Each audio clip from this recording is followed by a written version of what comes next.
उसके लिए पीडीएफ निकाल लेता हूँ। एक ये चाहिए और एक ये, ठीक है। हाँ, सुषमा, ऋतिक, रोबिन, अंकुश, रवि, अहिरवार, सुनील कुमार, विशाखा, युग, सुनील, प्रेम, अशरफ, केशव, ललित, प्रीति कुमारी, निखिल, सुषमा, केशव वर्मा, रोहित, सभी को बहुत बहुत नमस्कार। उम्मीद कर रहा हूँ कि आप सब तक मेरी आवाज साफ साफ पहुंच रही है। और सबसे बड़ा इंपॉर्टेंट है आज की क्लास में कि जिस बच्चे ने कल की क्लास नहीं ली है उससे मेरा हाथ जोड़ के अनुरोध है कि इस क्लास को छोड़ दे, वरना उसे कुछ समझ में नहीं आएगा, वो कंफ्यूज रहेगा और फिर हमें भी परेशान करेगा, है ना। तो सबसे बढ़िया क्या है कि क्लास में आप पीछे की क्लास लेकर आए हों, ये बहुत ज्यादा जरूरी है। अगर आपने कल की क्लास नहीं ली है तो मामला हो जाएगा गड़बड़, ठीक है। जैसे क्वेश्चन मैं आपसे पूछ रहा हूं, इससे मुझे पता चलेगा कि आप कितना पढ़ के आए हैं कल की क्लास का, ठीक है। राजकमल जी, आदित्य, रवि कुमार, प्रभाकर, मोहम्मद, सकलेन, सब करो भाई क्वेश्चन करना। एक क्वेश्चन मैंने आपके सामने दिया है, ये कल की क्लास से जुड़ा हुआ है, करो ये।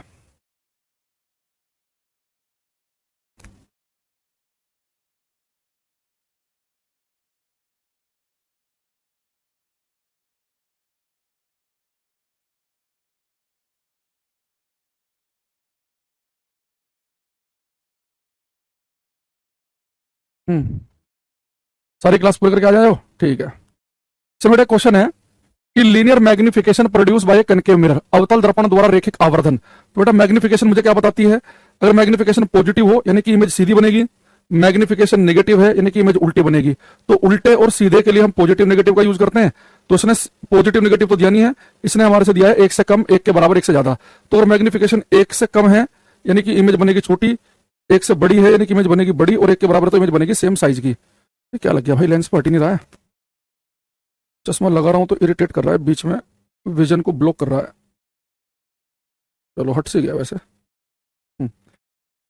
थोड़ा कल की क्लास में मैंने आपको बताया था जो कनकेव मिरर है, जो अवतल दर्पण है, इसकी अगर मैग्निफिकेशन कल की क्लास आपको याद हो तो मैंने बताया था कि अगर कनकेव मिरर की मैग्निफिकेशन पॉजिटिव है, पॉजिटिव, तो एक से ज्यादा होगी, और नेगेटिव है यानी कि इमेज उल्टी बनेगी तो एक से ज्यादा भी हो सकती है, एक के बराबर भी और एक से कम भी।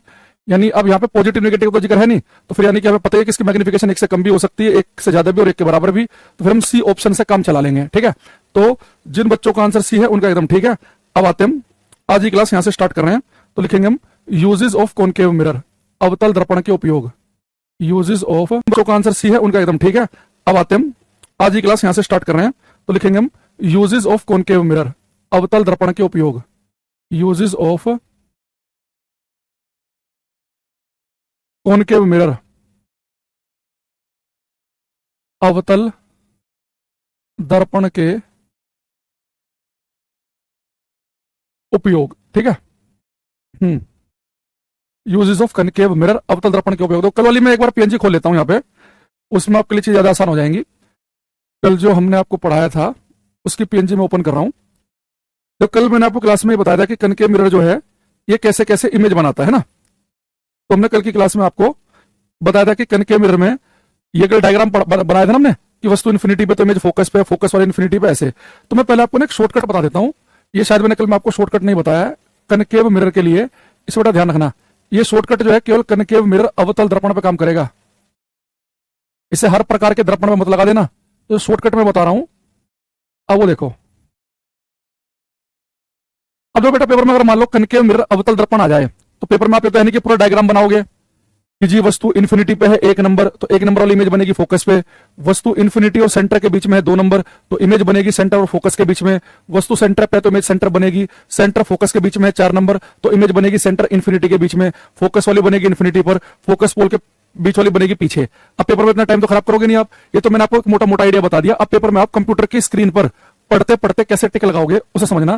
बेटा जैसे पेपर में कनकेव मिरर आ जाए, आपको देखो करना क्या है, आपको बता देगा कि ऑब्जेक्ट यहां पर है, वस्तु यहां पर रखी है, तो उसकी इमेज, उसका प्रतिबिंब कहां बनेगा ये पूछेगा आपसे। तो बस कुछ नहीं करना, जैसे पेपर में अवतल दर्पण आए तो फोकस को रिप्लेस कर देना इन्फिनिटी से, इन्फिनिटी को रिप्लेस करना है फोकस से, और सेंटर रखना है झुकातू, बस आपका काम हो जाएगा।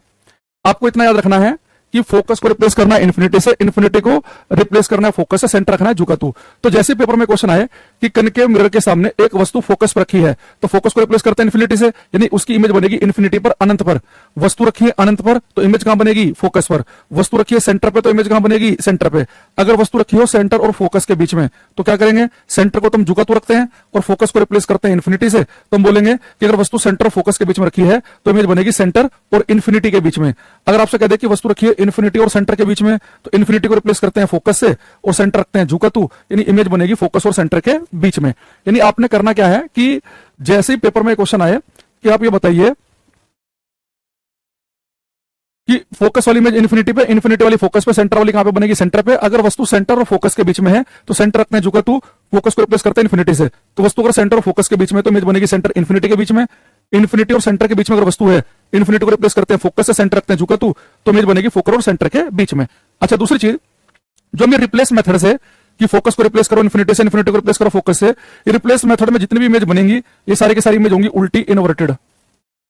जब आप ऐसा कर रहे होंगे कि फोकस को रिप्लेस करो इन्फिनिटी से, इन्फिनिटी को रिप्लेस करो फोकस से, तो रिप्लेस मेथड में सारी इमेज बनती है उल्टी, तो सारे प्रतिबिंब उल्टे होंगे। और उल्टे प्रतिबिंब कैसे होते हैं? वास्तविक। अगर आप इनके साइज की बात करो कि सर ठीक है, वस्तु यहां पर रखी है तो उसकी इमेज यहां पर बनेगी, यहां रखी है तो इमेज यहां बनेगी, यहां है तो यहां बनेगी, और रिप्लेस मेथड में सारी इमेज उल्टी है। पर साइज का कैसे करें? देखो, आपको पता बेटा सेंटर वाले केस में हम कुछ चेंज करते नहीं है। अगर वस्तु सेंटर पे तो इमेज सेंटर बनेगी और ये बनेगी सेम साइज की, ठीक है।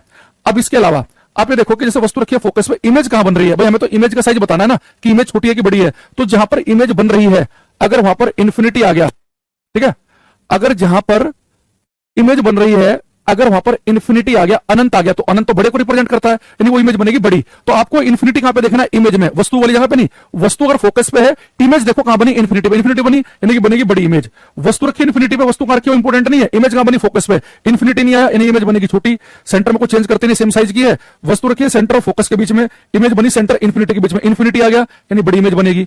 वस्तु रखी है इन्फिनिटी सेंटर के बीच में, तो इमेज कहां बनी? फोकस सेंटर के बीच में। इन्फिनिटी नहीं आया यानी कि इमेज बनेगी छोटी।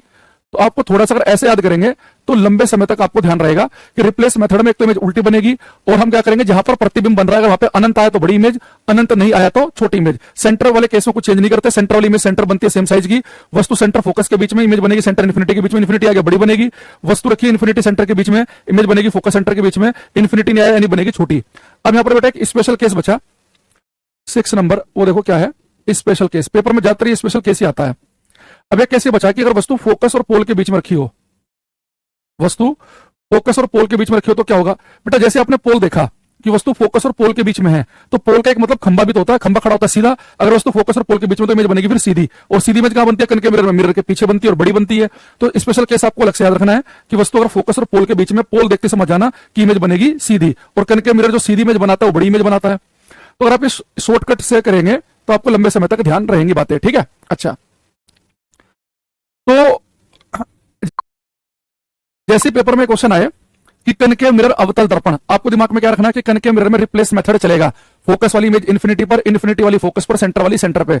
अगर पोल दिख गया तो स्पेशल केस है, पोल दिख गया कि फोकस और पोल के बीच में वस्तु है, इमेज बनेगी सीधी और बड़ी, और वो कहां बनती है? मिरर के पीछे। तो जिन बच्चों ने कल की क्लास को पढ़ा होगा, कल की क्लास में वो आए होंगे, जिन्होंने इस चीज को डिटेल में समझा होगा, वो इस बात को ज्यादा बढ़िया समझ पाएंगे कि जो मैं यहां पर बता रहा हूं।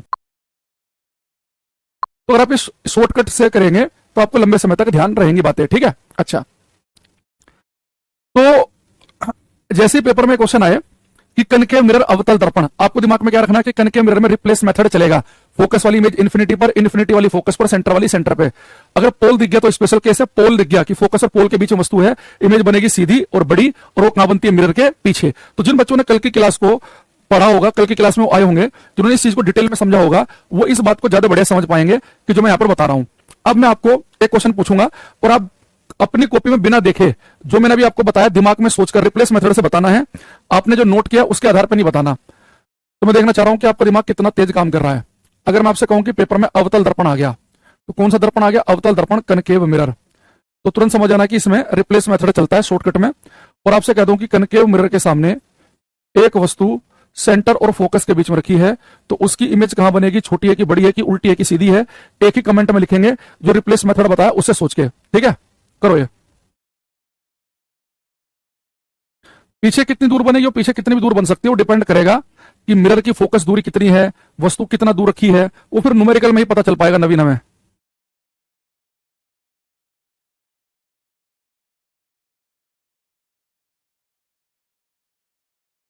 भाई ये बच्चा कह रहा पोल पर रहेगा, तो बेटा पोल पे कैसे रख दोगे, पोल तो मिरर के ऊपर है, मिरर के ऊपर वस्तु कैसे रखोगे। कुछ आंसर हमारे पास में आ रहे हैं। देखो जैसे हमने देखा कि कनकेव मिरर के सामने एक वस्तु सेंटर और फोकस के बीच में रखी है, तो इमेज कहां बनेगी, तो आप कहेंगे सर सेंटर को तो हम झुका तो रखते हैं, फोकस को रिप्लेस करते हैं इन्फिनिटी से, इमेज बनेगी सेंटर इन्फिनिटी के बीच में। रिप्लेस मेथड में जहां पे हम फोकस को रिप्लेस कर रहे हैं इन्फिनिटी से, सेंटर रख रहे हैं झुका तू, यहां पे इमेज बनती है उल्टी, ये इन्वर्टेड इमेज होगी, उल्टी इमेज। उल्टी इमेज कैसी होती है, रियल वास्तविक। अच्छा बड़ी है कि छोटी है, तो जहां पर इमेज बन रही है सेंटर इन्फिनिटी के बीच में, जहां इमेज बन रही है वहां इन्फिनिटी आ गया, यानी वो इमेज बनेगी बड़ी, तो इमेज बनेगी इनलार्ज, बड़ी इमेज बनेगी। तो प्रतिबिंब बड़ा बनेगा, सेंटर इन्फिनिटी के बीच में बनेगा, और उल्टा बनेगा, क्योंकि जहां पर इमेज बन रही है वहां पर हमें देखना भाई छोटी क्यों लिख रहे हो। भाई तुम लोगों को कितना ही पढ़ा दो यार, तुम लोग 2 ही मिनट में एकदम से सारा मामला खराब कर देते हो। आपको मैंने क्या कहा कि ऑब्जेक्ट कहां रखा है उससे मतलब नहीं है, आपको साइज इमेज का बताना है। तो जहां इमेज बन रही है पहले वो देखो, वस्तु अगर सेंटर और फोकस के बीच में है तो इमेज बनेगी सेंटर इन्फिनिटी के बीच में, तो जहां इमेज बन रही है वहां इन्फिनिटी आ गया, तो इमेज बड़ी बनेगी और उल्टी बनेगी। अगर भाई तुम्हारा दिमाग इतना काम नहीं करता है, आपका दिमाग में इतनी क्षमता नहीं है सोचने समझने की, तो इससे कर लो। अगर वस्तु सेंटर और फोकस के बीच में है 4 नंबर, तो 4 नंबर वाली इमेज कहां बन रही है, सेंटर इन्फिनिटी के बीच में बन रही है, डब्बा लाइन के नीचे इमेज उल्टी बनेगी। 3 नंबर से बड़ा डब्बा है तो इमेज बनेगी बड़ी, 3 नंबर वाला होता है सेम साइज का, तो इमेज बड़ी बनेगी। हम चाह रहे हैं कि आप क्वेश्चन करो सेकंडों में, लेकिन आपको तो क्या करना है, एकदम छेड़ देना है 2 मिनट में ही। तुम यार 5 मिनट पुरानी बात याद नहीं कर पा रहे हो, पेपर मान लो होगा 3 महीने बाद, तब तक आप 10 सब्जेक्ट पढ़ के जाओगे, तो क्या करोगे तब। ठीक है, अरे बात समझ में। और नवीन कुमार क्लास से भगा दूंगा अगली बार तेरा कमेंट दिखा मुझे, ध्यान रखना। तो लिमिट में रहकर फालतू बकवास मत किया कर क्लास में, जो पूछा जाए उसका आंसर दिया कर, उसके अलावा कमेंट बॉक्स किसी और काम के लिए नहीं है, ठीक है। एक शाम को आता नवीन नाम का बच्चा, तुम सारे नवीन नाम वाले ऐसे ही हो गया, वो भी ऐसे, उसे भगा दिया मैंने क्लास से परमानेंट।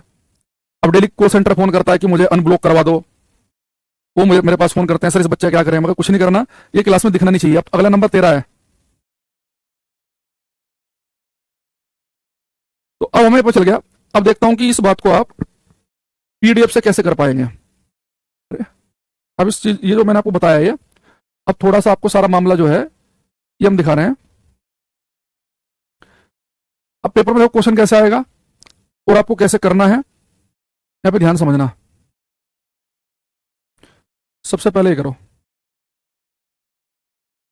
सबसे पहले बेटा मिरर देखना कौन सा है। इसने कहा कि यदि अवतल दर्पण कनकेव मिरर, तो अवतल दर्पण की बात की है, यानी कनकेव मिरर ये वाला रिप्लेस मेथड है ना कनकेव मिरर में। तो उसने कहा कि यदि अवतल दर्पण में किसी वस्तु को फोकस और ध्रुव के बीच रखा जाए तो प्रतिबिंब किस प्रकार का होगा। If an object place between focus and pole in a concave mirror, तो वस्तु रखी है फोकस और पोल के बीच में कनकेव मिरर में, तो what will be the type of image formed, ये बताओ। ठीक है,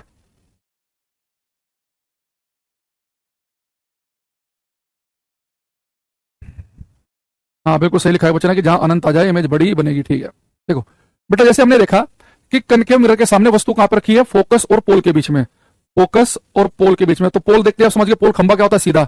तो वस्तु अगर फोकस और पोल के बीच में होती है तो इमेज बनती है सीधी और बड़ी, और सीधी इमेज हमेशा कैसी होती है, वर्चुअल आभासी, यानी सबका आंसर बी ऑप्शन। ठीक है, तो जरूरी नहीं कि आपको सीधा ऑप्शन ही देखने को मिले, तो सीधी इमेज होती है आभासी, तो हमारा आंसर क्या बनेगा, बी ऑप्शन। ये सी तो हो ही नहीं सकता भाई, रियल वास्तविक इमेज तो होती है उल्टी, तो फोकस और पोल के बीच में अगर वस्तु रखी है तो उल्टी इमेज नहीं बनती है, तो इसका आंसर बनेगा हमारे पास में बी।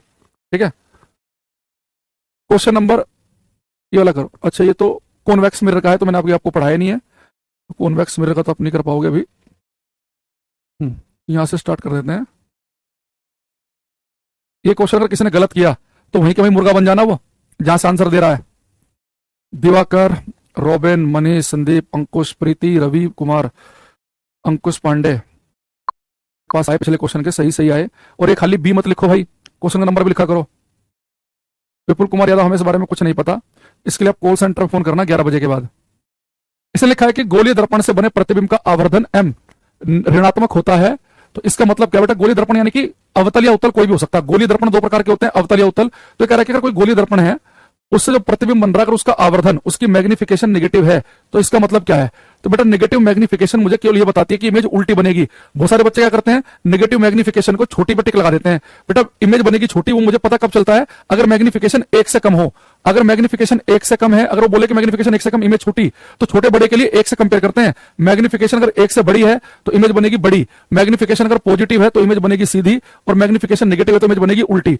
तो सीधे और उल्टे के लिए हम पॉजिटिव नेगेटिव का यूज करते हैं, बड़े छोटे के लिए ग्रेटर देन 1 या स्मॉलर देन 1 का यूज करते हैं। तो जिन्होंने इसका आंसर डी ऑप्शन दिया उसका एकदम ठीक है।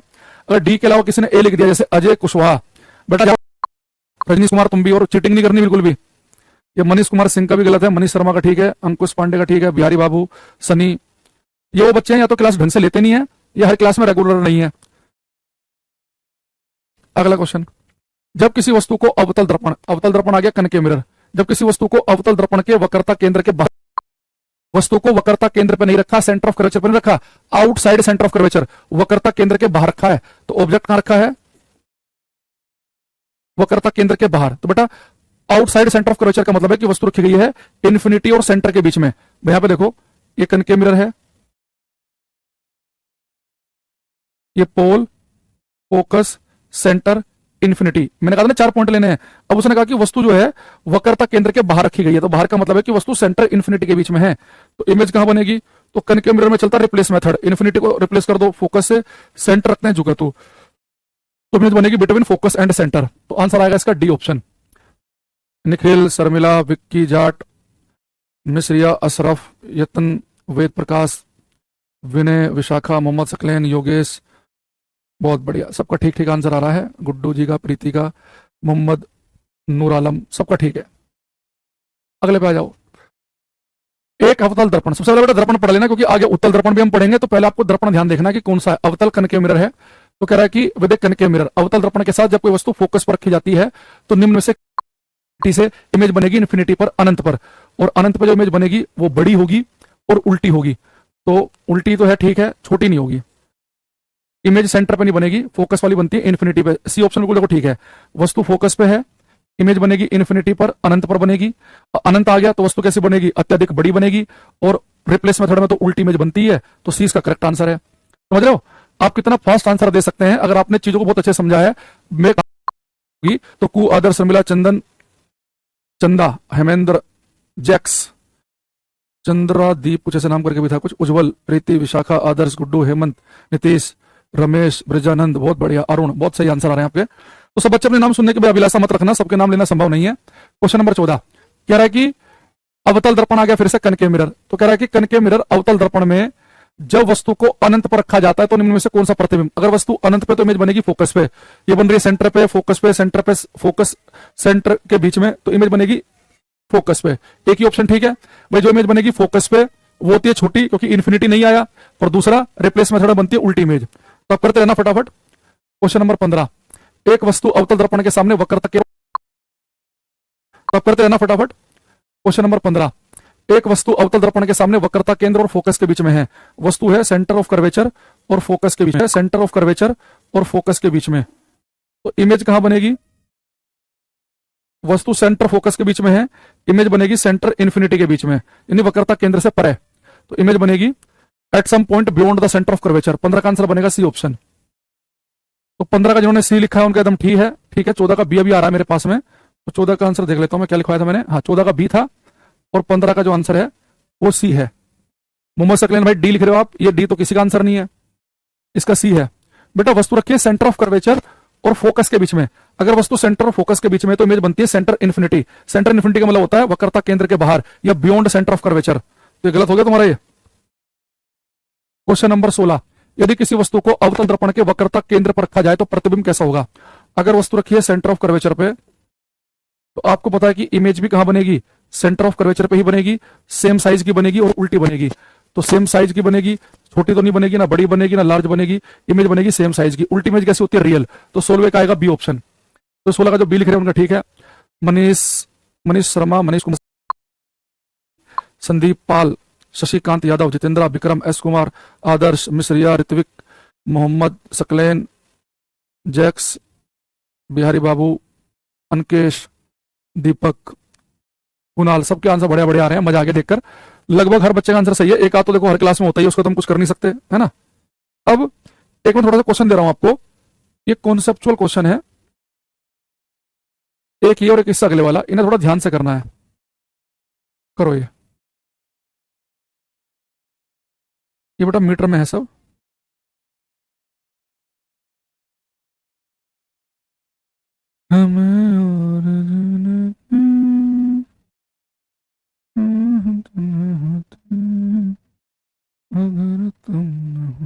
ये करना ध्यान से, दम दर दम दरा दम।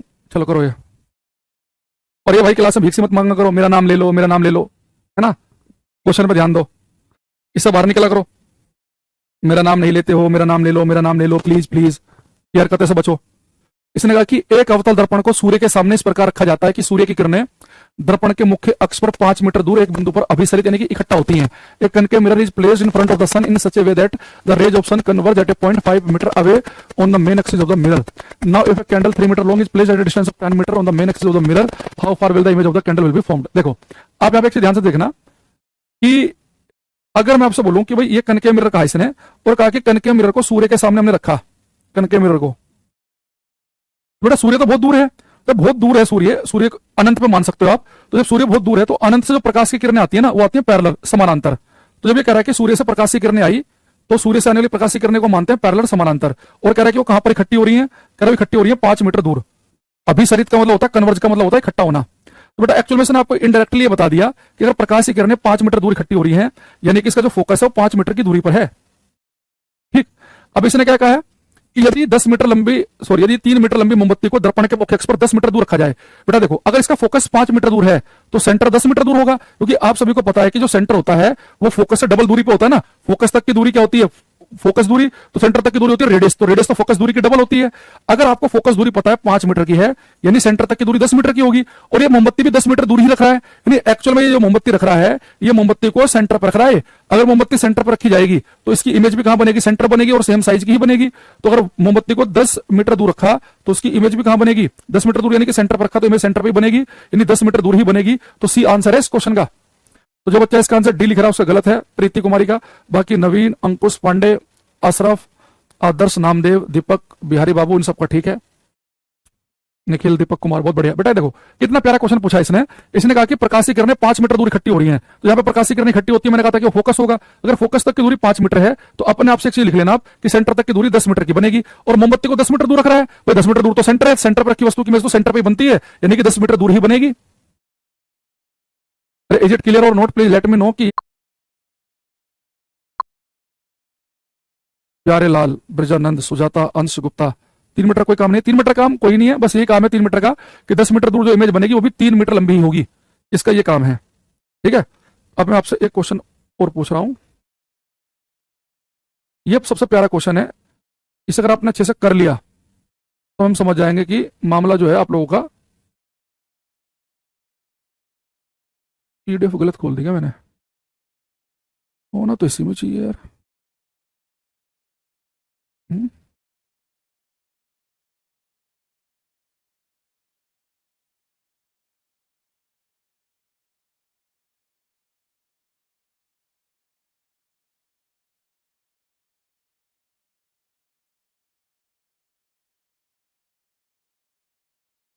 हम्म ये बनेगा फिर प्रैक्टिस सेट 3 में होगा फिर ये।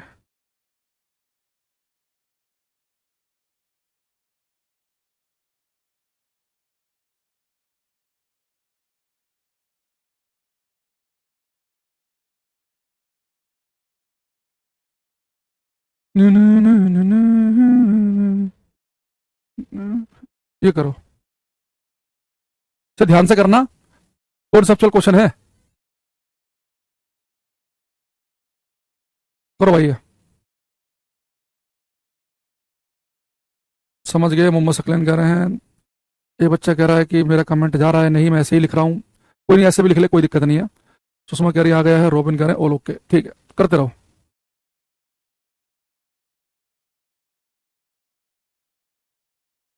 इसने लिखा है कि एक वस्तु अवतल दर्पण के सामने 100 मिलीमीटर दूर रखी है, ध्यान समझना, कौन सा मिरर है, कनकेव अवतल दर्पण के सामने वस्तु 100 मिलीमीटर दूर रखी है जो एक सीधा प्रतिबिंब उत्पन्न करती है।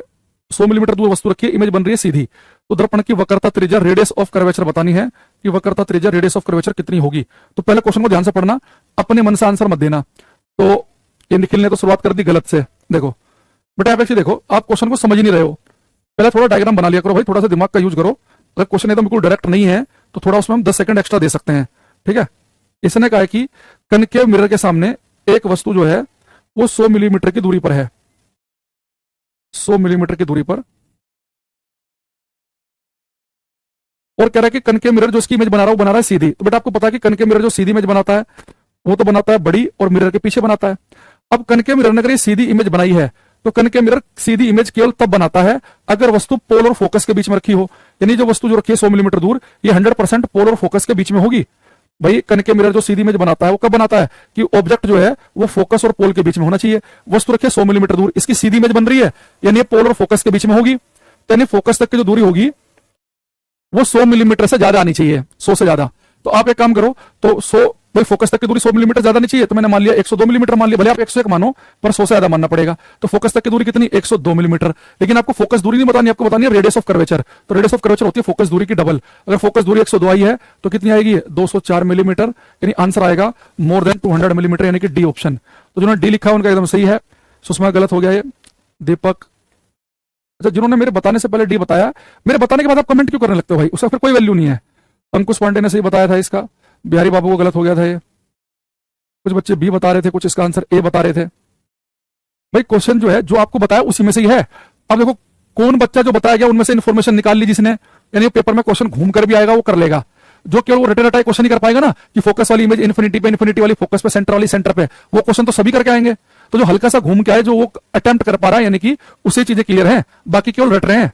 भाई उसने कहा कि वस्तु 100 मिलीमीटर दूर है, इमेज बन रही है सीधी, तो कनकेव मिरर सीधी इमेज कब बनाता है, वस्तु पोल और फोकस के बीच में होनी चाहिए। तो यानी फोकस तक की दूरी 100 से ज्यादा की होगी, तो रेडियस होती है फोकस दूरी से डबल, तो यानी कि आंसर आएगा मोर देन 200 मिलीमीटर। तो डी इज करेक्ट आंसर। चलो मैं आपको एक दो क्वेश्चन और दे रहा हूं, आपका सम्मान। भाई क्वेश्चन जो है जो आपको बताया उसी में से ही है। अब देखो कौन बच्चा जो बताया गया उनमें से इन्फॉर्मेशन निकाल ली जिसने, यानी पेपर में क्वेश्चन घूम कर भी आएगा वो कर लेगा। जो केवल वो रटे रटाई क्वेश्चन नहीं कर पाएगा ना कि फोकस वाली इमेज इन्फिनिटी पे, इन्फिनिटी वाली फोकस पे, सेंटर वाली सेंटर पे, वो क्वेश्चन तो सभी करके आएंगे। तो जो हल्का सा घूम के आए जो वो अटेम्प्ट कर पा रहा है, यानी कि उसे चीजें क्लियर है, बाकी केवल रट रहे हैं। भाई उसने कहा कि वस्तु 100 मिलीमीटर दूर है, इमेज बन रही है सीधी, तो कनकेव मिरर सीधी इमेज कब बनाता है, वस्तु पोल और फोकस के बीच में होनी चाहिए। तो यानी फोकस तक की दूरी 100 से ज्यादा की होगी, तो रेडियस होती है फोकस दूरी से डबल, तो यानी कि आंसर आएगा मोर देन 200 मिलीमीटर। तो डी इज करेक्ट आंसर। चलो मैं आपको एक दो क्वेश्चन और दे रहा हूं, आपका सम्मान बचाने के लिए ये करो। क्वेश्चन नंबर 5,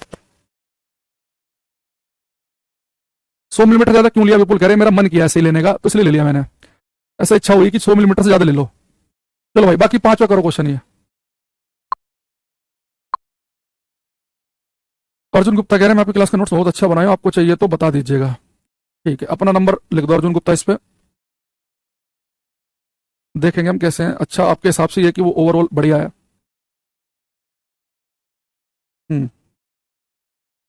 अच्छा आप कह रहे मैंने ही बताया था, बढ़िया है भाई आपने बताया था। कह रहा किसी वस्तु का आभासी सीधा और आवर्धित, आवर्धित यानी बेटा बड़ा, मैग्नीफाइड। तो कह रहा है कि A virtual erect and magnified image of an object is to be produced with a concave mirror of focal length 12 centimetre. ये कह रहा है कि एक वस्तु का सीधा आवर्धित प्रतिबिंब 12 सेंटीमीटर फोकस दूरी के अवतल दर्पण के साथ बनाया जाता है। इस उद्देश्य के लिए निम्नलिखित में से किस वस्तु की दूरी को चुना जाना चाहिए। तो क्वेश्चन इसने कितना बढ़िया पूछा। इसने कहा कि हमारे पास में कनकेव मिरर अवतल दर्पण है, और जो कनकेव मिरर हमारे पास में है अवतल दर्पण, ये कह रहा है कि इसकी जो फोकस दूरी है वो 12 सेंटीमीटर की है, 12। तो जब भी क्वेश्चन आपको दिखे ना कि सीधा डायरेक्ट नहीं है कि फोकस वाली इमेज कहां बनेगी, इन्फिनिटी वाली कहां बनेगी, सेंटर वाली कहां बनेगी, फोकस सेंटर के बीच वाली कहां बनेगी, तो थोड़ा डायग्राम बना लेना फिर, ठीक है। अगर डायरेक्ट ही है तो उसे तो आप कर ही लोगे। अब इसने कहा है कि 12 सेंटीमीटर की इसकी फोकस दूरी है, तो कह रहा है कि इस कनकेव मिरर अवतल दर्पण जिसकी फोकस दूरी 12 सेंटीमीटर की है, इससे मुझे एक सीधा और बड़ा प्रतिबिंब चाहिए। तो बेटा कनकेव मिरर तो सीधा और बड़ा प्रतिबिंब तभी बना सकता है अगर वस्तु फोकस और पोल के बीच में हो। तो वस्तु फोकस और पोल के बीच में होगी तभी तो सीधा बड़ा इमेज बना पाएगा ये। तो कनकेव मिरर से अगर सीधी और बड़ी इमेज चाहिए तो वस्तु फोकस और पोल के बीच में होनी चाहिए। तो फोकस तक की दूरी 12 सेंटीमीटर है, यानी वस्तु की दूरी जो है वो 12 सेंटीमीटर से कम की होनी चाहिए। तो 12 से कम का एक ही ऑप्शन है, यानी कि ए करेक्ट आंसर है इसका। तो जो बच्चे ए दे रहे हैं उनका ठीक है, मनीष कुमार सिंह का गलत है, अंकुश, विशाखा, मिश्र, रिया, दीपक, अशरफ, बिहारी बाबू, इन सबका एकदम बिल्कुल ठीक आंसर है, करेक्ट आंसर। देवेंद्र कुमार कह रहे हैं 12 सेंटीमीटर से कम एक ही ऑप्शन है, बिल्कुल सही लिख रहे हैं। चलो 12 से कम का जो होगा वो सही होगा।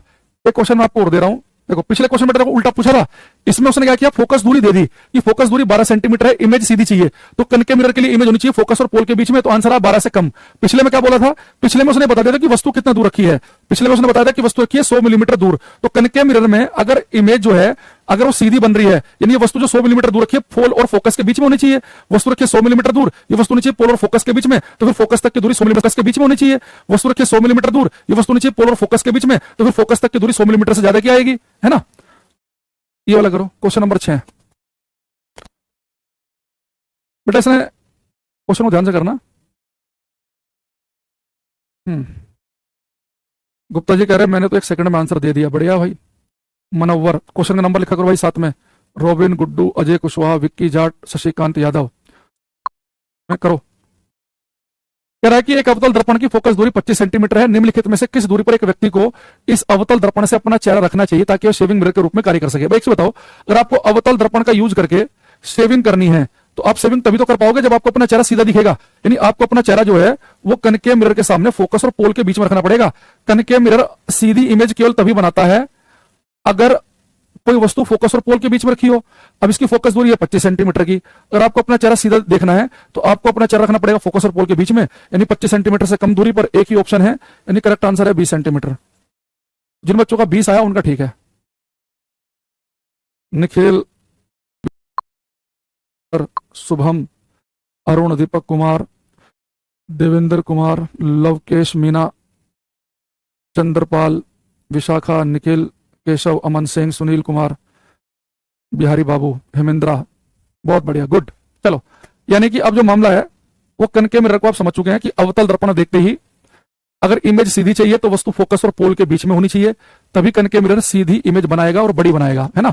तो सीधी और बड़ी इमेज के लिए वस्तु फोकस और पोल के बीच में, स्पेशल केस यही है कनकेव मिरर में। 70% केस में स्पेशल केस ही पूछता है कि सीधी इमेज कब बनेगी, वस्तु फोकस और पोल के बीच में हो। अगर वस्तु फोकस और पोल के बीच में नहीं फिर तो सारी इमेज उल्टी थी। इन्फिनिटी वाली फोकस पे वो भी उल्टी है, फोकस वाली इन्फिनिटी पे वो भी उल्टी है, सेंटर वाली सेंटर पे वो भी उल्टी है ना। चले, चलो अब हम यहां पे मैंने कहा था कि हम यूजेस पढ़ेंगे कनकेव मिरर के, मैंने कहीं पे लिखा भी था, हेडिंग डाला था मैंने शायद। हाँ, अब बेटा मैं आपको जो हिंट दूंगा ना, आपको उस हिंट के हिसाब से बताना है, अपनी इच्छा से जो भी आपने रट्टा मार रखा है कनकेव मिरर के यूज वो नहीं लिखने, है ना। सर हमारे कमेंट आ रहे हैं। रजनी कुमारी, पहले बताओ आपको कमेंट की स्पेलिंग किसने पढ़ाई है, किस मास्टर ने पढ़ाई आपको कमेंट की स्पेलिंग है? CAMEND, कमेंड है बेटा, ठीक है। आप रेलवे की मान लो तैयारी कर रहे हो, अगर केवल रेलवे कर रहे हैं, SSC की नहीं कर रहे हैं, इंग्लिश नहीं आती काम चल जाएगा, रेलवे में इंग्लिश नहीं आती, और जिन लोगों के साथ बैठ के काम करोगे इतनी इंग्लिश तो आनी चाहिए, वरना उन्हें लगेगा पता नहीं बच्चा कहां से फर्जी आ गया, है ना। तो कमेंट वमेंट की स्पेलिंग तो सही लिखो। तो 10वीं 12वीं पास किया तो थोड़ी वहां इंग्लिश का पेपर भी तो यही होगा। अब देखो यहाँ पे, अच्छा अगर मैं आपसे कहूं कि जो कनकेव मिरर है अवतल दर्पण, इसके खास बात है, इसे ध्यान सुनना, कनकेव मिरर की खास बात यह है कि अगर आप इसके सामने कोई वस्तु फोकस और पोल के बीच में रख दो, अगर कोई वस्तु फोकस और पोल के बीच में रख दी जाए तो उसकी इमेज बनती है सीधी और बड़ी। तो अगर कनकेव मिरर किसी वस्तु की इमेज सीधी और बड़ी बनाता है, सीधी और बड़ी, और कोई वस्तु उसके नजदीक रखी हो, तो अगर कनकेव मिरर की खास बात हो कि अगर कोई वस्तु उसके नजदीक रखी हो, कोई वस्तु उसके नजदीक रखी हो तो इमेज बनाएगा सीधी और बड़ी। तो इस बात को ध्यान में रखते हुए मुझे कनकेव मिरर का यूज कहां करना चाहिए, किसकी खास बात यह कि इमेज सीधी और बड़ी बना सकता है, तो मैं इसका यूज कहां करूं? तो आप कहेंगे सर अभी आपने बताया पिछले क्वेश्चन में कि इसका आप यूज कर सकते हैं शेविंग मिरर के रूप में। अगर मुझे दाढ़ी बनानी है तो मेरे लिए वो मिरर बढ़िया है जो मेरा चेहरा सीधा और बड़ा दिखाए। तो कनकेव मिरर की खास बात यह है, अगर इसके सामने मेरा चेहरा होगा, अगर मैं अपना चेहरा कनकेव मिरर के नजदीक रखूंगा तो सीधा और बड़ा दिखेगा, तो शेविंग करनी ज्यादा आसान रहेगी, तो इसका हम यूज कर सकते हैं एज ए शेविंग मिरर। तो पेपर में अगर क्वेश्चन आए कि हजामती दर्पण कौन सा होता है, शेविंग मिरर कौन सा है, तो ध्यान रखना कि हजामती दर्पण होता है कनकेव मिरर। दूसरा, तो बेटा जब भी इसके नजदीक कोई चीज होगी सीधी और बड़ी दिखेगी, इस बात को ध्यान में रखते हुए डेंटिस्ट, दंत चिकित्सक, दांत वाला डॉक्टर भी इसका यूज करता है। आप दांत वाले डॉक्टर के पास जाओ, आपने वो बोलेगा आ करो, आपने कि आ, डॉक्टर क्या पहले तो पीछे हो, स्मेल आ रही है, ब्रश करके आना चाहिए था, बोले नहीं बोलेगा, फिर क्या करेगा, एक चम्मच सी लेगा जिसमें एक लंबी सी डंडी होगी और आगे छोटा सा मिरर लगा होगा, वो आपके मुंह में डाल देगा। अब आपका दांत है इतना, जैसे उस दांत के नजदीक मिरर जाएगा ना तो दांत इतना बड़ा दिखेगा, तो कनकेव मिरर जो है उसमें आपका दांत इतना बड़ा दिख रहा है, तो डॉक्टर समझ आएगा अच्छा कीड़ा यहां तक लग गया है, भाई ब्रश क्या करो कीड़े उड़े लग जाएंगे, ऐसे बोलेगा। तो दांत का साइज सीधा और बड़ा दिखे इसलिए इसका यूज करता है डेंटिस्ट, दंत चिकित्सक। और कनकेव मिरर के सारे यूज इंपोर्टेंट है,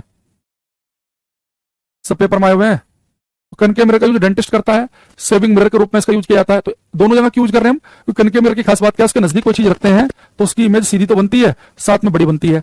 अच्छा, कनकेव मिरर की खास बात और थी, दूसरी खास बात क्या थी इसकी, वो ये थी कि भाई अगर आप इसके ऊपर प्रकाश की पैरेलल रेज डाल दो, प्रकाश की समानांतर किरणें डाल दो, तो मैंने बताया था कि कनकेव मिरर किरणों को इकट्ठा करता है, कन्वर्ज करता है। एक कन्वर्जिंग मिरर है, प्रकाशीय किरणों को इकट्ठा करता है। तो अगर कनकेव मिरर प्रकाशीय किरणों को इकट्ठा करता है तो इस बात को ध्यान में रखते हुए मुझे इसका यूज कहां करना चाहिए, तो आप कहेंगे सर इसका हम यूज कर सकते हैं सोलर भट्टियों के रूप में, सोलर फर्नेस के रूप में। भाई आपने आके एक बड़ा सा कनकेव मिरर लिया, उसे सन की तरफ को कर दिया, तो सन की लाइट जैसे इतने बड़े कनकेव मिरर पर टकराएगी तो कनकेव मिरर क्या करेगा, जो भी प्रकाश इसके ऊपर टकराया सारे के सारे प्रकाश को एक ही जगह इकट्ठा कर देगा।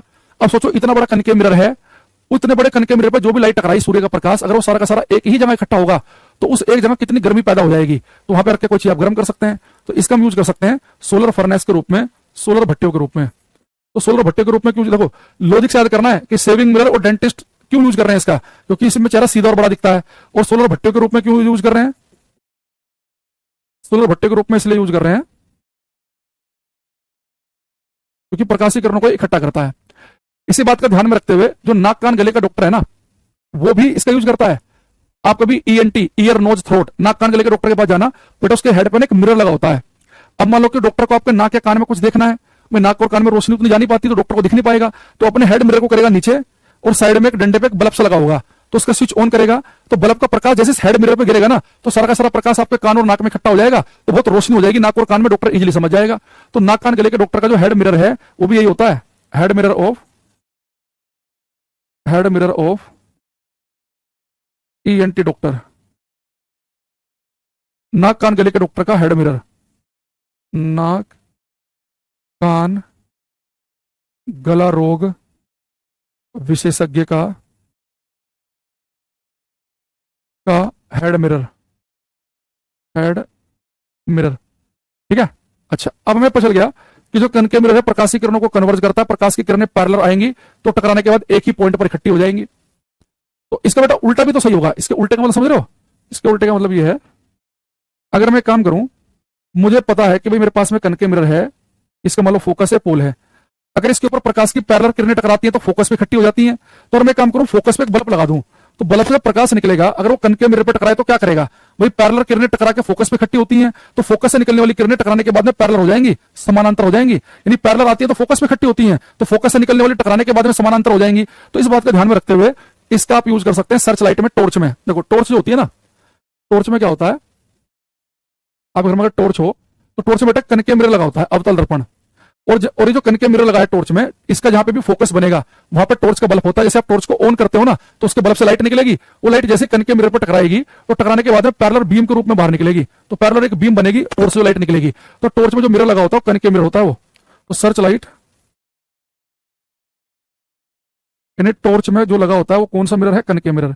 इसका बेटा हम यूज करते हैं गाड़ियों की हेडलाइट में भी। देखो आप कभी गाड़ी की हेडलाइट देखना, जैसे मान लो गाड़ी का ये बोनट है, उसके नीचे आप जो देखते हो ना, ये जो बेटा आपको बाहर से दिखता है ना, ये तो ट्रांसपेरेंट प्लास्टिक होती है, ठीक है। देखो जो बाहर से आपको दिखता है वो तो ट्रांसपेरेंट प्लास्टिक है, जो आपको हेडलाइट दिखती है, लेकिन अंदर जो होता है ना, इसमें कनकेव मिरर लगे होते हैं, कनकेव मिरर। और जो गाड़ी की हेडलाइट होती है उसमें होता क्या कि बेटा अंदर कनकेव मिरर लगे होंगे और कनकेव मिरर के ठीक फोकस पे लगा होगा बल्ब। तो जैसे आप गाड़ी की हेडलाइट को ऑन करते हो तो बल्ब ऑन होगा, तो इससे जो प्रकाश की किरणें टकराएंगी तो कनकेव मिरर पर टकरा के पैरेलल बीम के रूप में निकलेंगी, बहुत दूर तक प्रकाश आपकी गाड़ी के सामने रहेगा। तो गाड़ियों की जो हेडलाइट्स होती हैं, जो वाहनों के अग्रदीप होते हैं हेडलाइट्स, उसमें भी ये लगा होता है, वाहनों के अग्रदीपों में।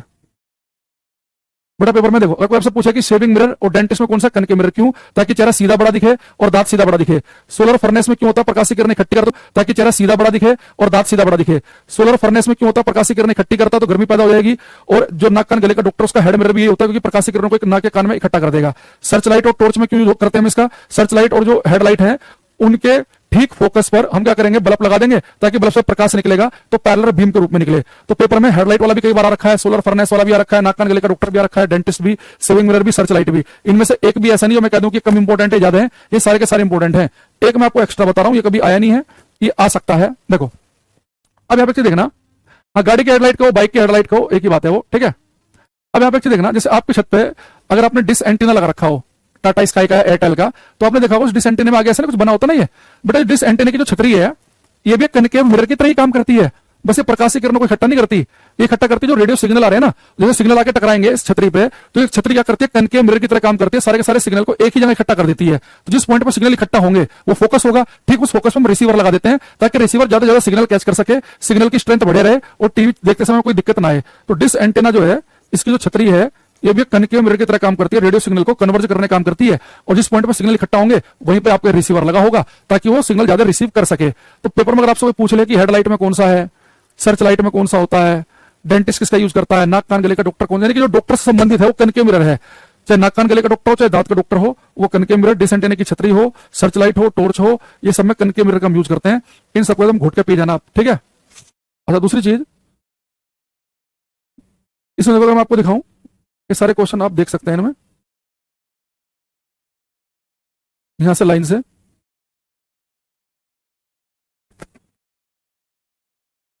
क्वेश्चन है कि ईएनटी डॉक्टर द्वारा उपयोग किया जाने वाला हेड मिरर, तो नाक कान गले का डॉक्टर, चाहे नाक कान गले का डॉक्टर हो चाहे दांत का डॉक्टर हो, ये कौन सा मिरर यूज करते हैं, कनकेव मिरर अवतल दर्पण।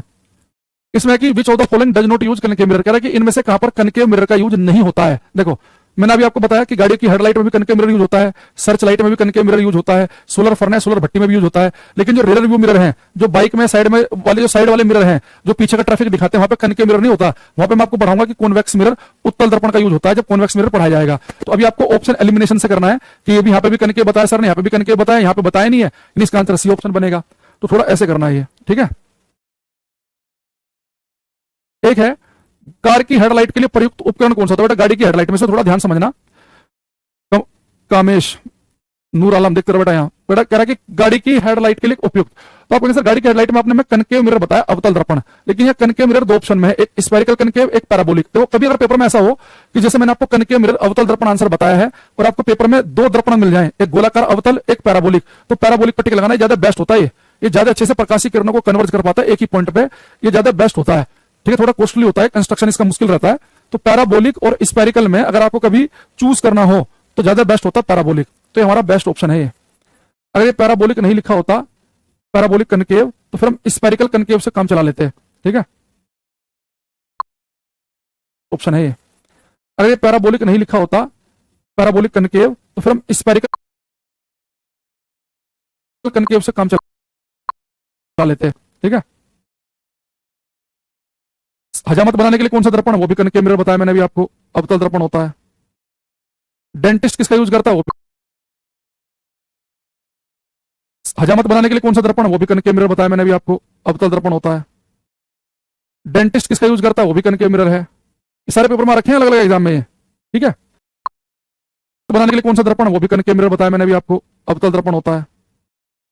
डेंटिस्ट किसका यूज करता है, वो भी कनकेव मिरर है। ये सारे पेपर में रखे हैं अलग अलग एग्जाम में, ठीक है। तो आप इजिली जो है डेंटिस्ट का कौन सा है, शेविंग मिरर कौन सा है, नाक कान गले के डॉक्टर का कौन सा है, सर्च लाइट में कौन सा है, हेड लाइट में कौन सा है, सब जगह अवतल अवतल अवतल अवतल कनकेव मिरर का गाना चल रहा है, ठीक है। तो उम्मीद कर रहा हूं कि यहां तक की बात आप समझ गए हैं, ठीक है। तो कल की क्लास में हम एक काम करेंगे, कॉन्वेक्स मिरर उत्तल दर्पण स्टार्ट कर देंगे। तो आज के लिए यहीं तक रख रहे हैं। कनकेव मिरर में मैंने आपको पीडीएफ से क्वेश्चन भी करा दिए हैं, इसके यूज भी बता दिए हैं, ठीक है। फिर जब मैं आपको कॉन्वेक्स मिरर उत्तल दर्पण पढ़ा दूंगा, उसके क्वेश्चन करेंगे हम, और फिर हम करेंगे मिरर फॉर्मूला से न्यूमेरिकल, ठीक है। तो न्यूमेरिकल जो है, जिन पेपर में न्यूमेरिकल आते हैं उन बच्चों को न्यूमेरिकल के भी अच्छे से देखने हैं मिरर के, ठीक है। तो आज के लिए हम जो है वो यहीं पर ही छोड़ देते हैं, ठीक। ट्रेन की हेडलाइट में कनकेव मिरर ही होगा और कौन सा होगा, चलो thank you, bye, take care everybody, bye.